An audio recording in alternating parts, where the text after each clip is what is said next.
The girl's stomach twisted. No plates. Captain Harris exhaled slowly. Whoever they are, they don't want to be identified. Before she could say anything else, the SUV's driver's side door opened. A man stepped out, dressed in dark clothing. He didn't move like a carjacker or a random threat. He moved with purpose, like someone who knew exactly what he was doing.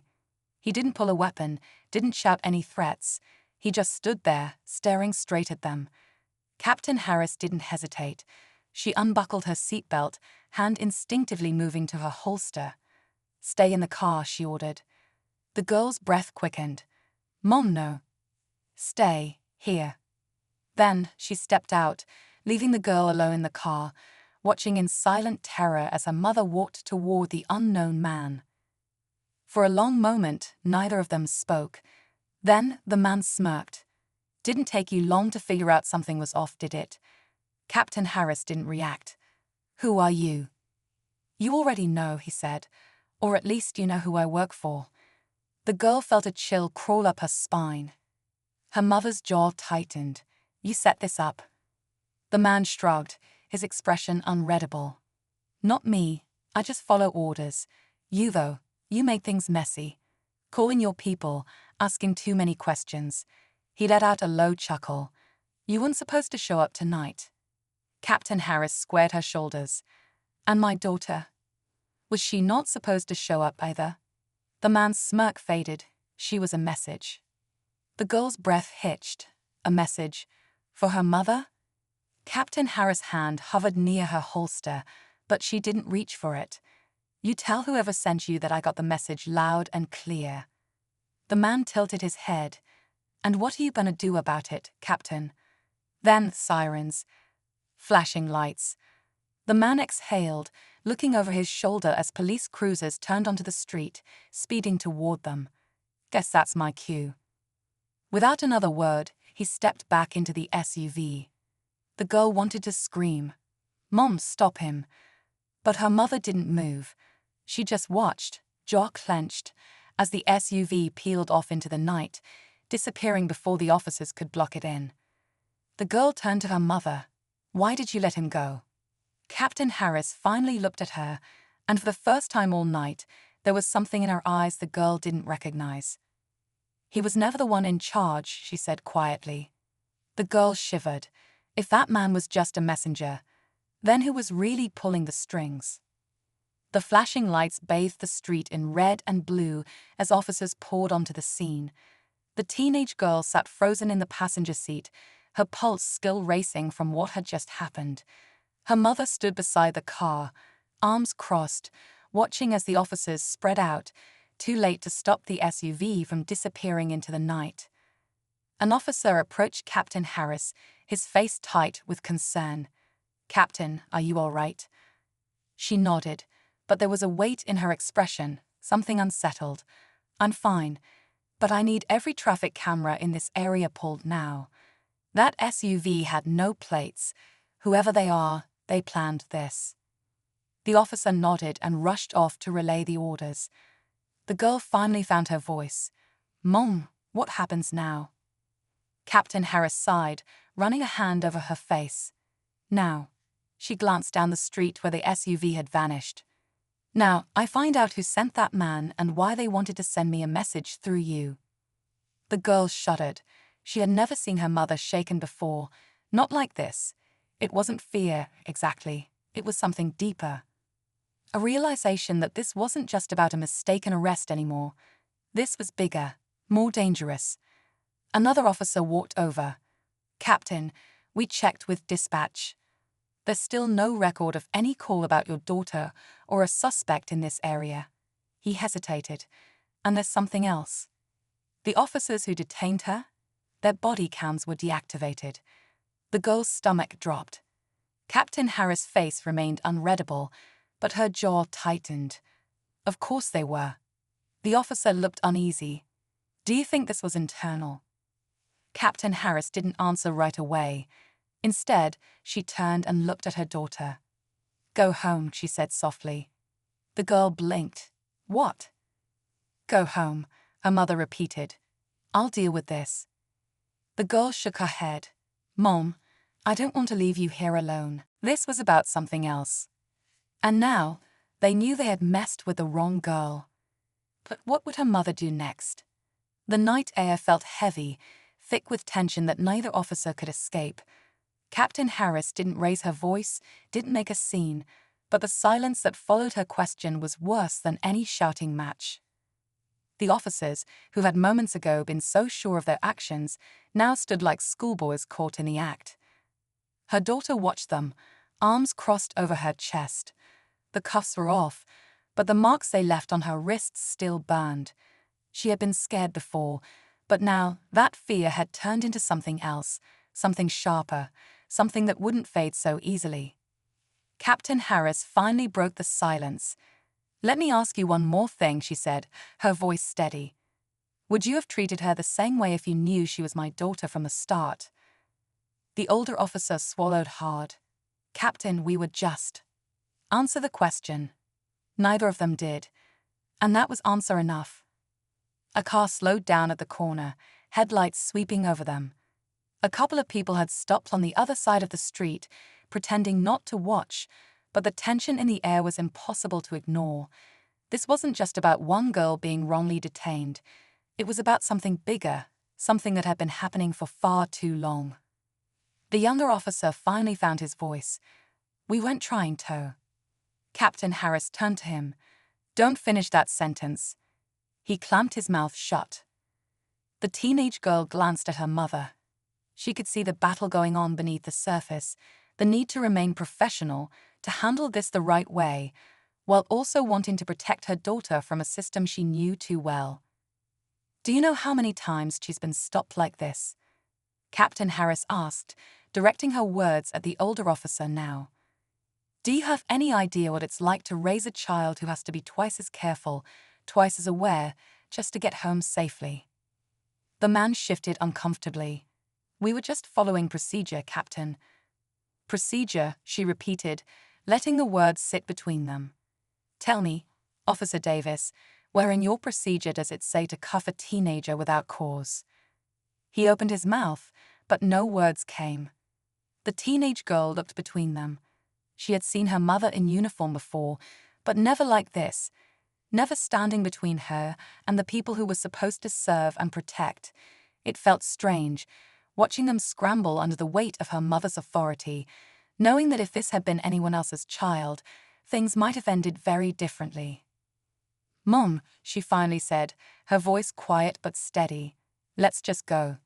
Captain Harris exhaled slowly, then turned back to the officers. "This isn't over." She took her daughter's hand, guiding her toward their car.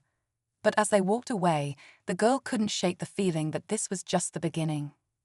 As Captain Harris led her daughter away, the officers stood frozen, exchanging uneasy glances. The tension lingered in the air, thick and suffocating. But even as they reached their car, the teenage girl could feel something wasn't right. The night wasn't over. This wasn't over. Her mother opened the car door for her, but before she could step inside, a voice called out behind them. "Captain Harris, wait." It was the older officer, Davis. His tone was different now, less defensive, more hesitant. The girl turned back, watching as he took a step forward, his expression unreadable. His partner, the younger officer, stood still, jaw clenched, clearly wanting no part of whatever was about to happen. Captain Harris didn't move. She studied Davis, her face giving away nothing. "What is it?" He hesitated again, glancing at his partner before lowering his voice. "We weren't the ones who put out the description." The girl frowned. Then who did? Davis shifted uncomfortably. "The call came in earlier today. We were just given orders to be on the lookout. The description we got was vague, but..." He glanced at the girl, guilt flickering across his face. "We assumed." Captain Harris' jaw tightened. "You assumed," she repeated, the words sharp enough to cut. Davis swallowed hard. "Captain, I'm just saying. Something about this call felt off. Dispatch didn't have details. No report, no official statement, just a call telling us to check it out." The girl's stomach twisted. That meant someone had called them specifically. Someone had pointed her out. But why? Captain Harris caught onto it too. You're saying there was no actual suspect. Davis hesitated but finally nodded, not officially. The younger officer, clearly uncomfortable, tugged at his belt. Davis, don't. But Davis ignored him. Something's not right here, Captain. I thought you should know. Captain Harris studied him, searching for the full truth in his face. The girl could see her mother calculating, thinking, trying to piece together what this really meant. Then, before anyone could say another word, a voice crackled over the radio in Davis' patrol car. We got a call about a disturbance near Oakwood and Fifth. Possible connection to the earlier suspect description. The girl felt her pulse quicken. Oakwood and Fifth. That was close to where she had been walking earlier. Her mother's face darkened. Davis exchanged a look with his partner. That's the same area. Captain Harris didn't wait. She turned to her daughter. Get in the car. The girl hesitated, her mind racing. Mom, what's happening? Her mother didn't answer right away, but there was something in her eyes, something sharp, protective, and more serious than before. Someone's trying to set this up, she finally said, and I need to find out who. The girl's heart pounded as she slid into the car, the weight of everything settling onto her shoulders. This wasn't just about what had happened tonight. This was bigger. And whoever was behind it wasn't finished yet. The car ride was silent, but the air between them was anything but calm. The teenage girl sat in the passenger seat, gripping her phone tightly, her mind racing. Her mother's hands were firm on the wheel, her eyes locked onto the road ahead, her expression unreadable. She had seen her mother serious before. She was a police captain after all, but this was different. This wasn't just about her getting stopped. This was something bigger, something deliberate. As they neared Oakwood and Fifth, Captain Harris slowed the car, scanning the area. Nothing seemed out of the ordinary. A few cars parked along the curb, the glow of a street lamp flickering over the sidewalk, but something felt off. The girl could sense it too. Then, out of nowhere, the radio in her mother's car crackled to life. Suspects spotted near Oakwood, heading toward the intersection now. Her mother grabbed the radio. Who has eyes on them? Silence. The girl looked at her mother. Mom, that's not normal, is it? Captain Harris didn't answer. Instead, she reached for her phone, dialing a number with quick, steady fingers. It rang twice before someone picked up. This is Captain Harris, who made the original call about the suspect in this area. A pause. Then a voice on the other end, hesitant. Captain, was still trying to verify that information. Her mother's grip on the phone tightened. What do you mean, verify? Either we got a call or we didn't. Another pause. Ma'am, there's no record of a call. The teenage girl felt a chill rush down her spine. No record. Then where had the officer's orders come from? Her mother's expression darkened, her jaw tightening. Then who gave my officers orders to detain my daughter? Static crackled over the line. The voice on the other end hesitated again. We don't know. Her mother hung up, her breath slow and controlled, but the girl could see the tension in her shoulders. This wasn't just a bad call. Someone had sent those officers after her, and they had done it without leaving a trail. The girl looked out the window, scanning the darkened streets. Mom, if no one called it in, then whoa. Then she saw it. A black SUV parked a little too perfectly at the corner, just out of view from the main road. Tinted windows, no lights on, but the feeling in her gut told her it was watching them. Her mother must have sensed it too, because she suddenly cut the engine, letting the car sit quietly in the shadows. The air between them was thick with unspoken words. The girl's heart pounded as she whispered, "What if this isn't about me? What if it's about you?" Her mother's expression didn't change, but something flickered in her eyes, something that made the girl realize she had just spoken a truth neither of them wanted to admit. Then, before they could move, the SUV's headlights flashed on, and it started driving straight toward them. The SUV sped toward them, its headlights cutting through the darkness like knives. The teenage girl's breath caught in her throat. Her mother's fingers gripped the wheel, her body tense but steady. She wasn't panicking. She was calculating. Then, just as the SUV got dangerously close, Captain Harris threw the car into reverse, her tires screeching as she backed up fast. The SUV swerved at the last second, barely missing them before speeding past. But it didn't keep going. It slammed to a stop up ahead, the brake lights glowing red in the night. "Mom," the girl whispered, her heart pounding. "Who are they?" Her mother didn't answer. Instead, she grabbed the radio again. "This is Captain Harris. I need units at Oakwood and 5th now. Unmarked black SUV, possible threat, no plates." A voice crackled through. "Units en route." The flashing red and blue lights painted the dark street as sirens blared through the quiet neighborhood. A teenage girl, no older than 16, stood frozen on the sidewalk, her hands shaking as 2 officers loomed over her. She had done nothing wrong, just walking home from a friend's house, but now she was being treated like a criminal. "Where are you coming from?" One officer barked, his voice thick with suspicion. "I just told you. My friend's house. I live 2 blocks away," she answered, her voice calm but firm. The officers exchanged glances. "You fit the description of someone we're looking for," the second officer said, stepping closer. "Turn around and put your hands behind your back." Her heart pounded. "For what? I didn't do anything," she protested, panic creeping into her voice. Before she could say another word, cold metal cuffs snapped around her wrists. A wave of fear crashed over her, fear that so many others have felt in moments like this. She knew better than to fight back, but she also knew this wasn't right. As they led her toward the police car, her mind raced. Should she tell them? Should she say who her mother was? Would they even care? But before she could decide, the radio on one officer's shoulder crackled. "Captain Harris is on her way to the scene," the voice announced. Her breath caught in her throat. That was her mother. The officers hesitated for just a second, but it was long enough for the girl to see the sudden shift in their eyes. They had no idea. And now it was too late.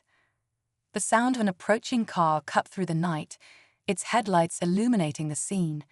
The back door swung open, and out stepped a woman in full uniform, her presence commanding.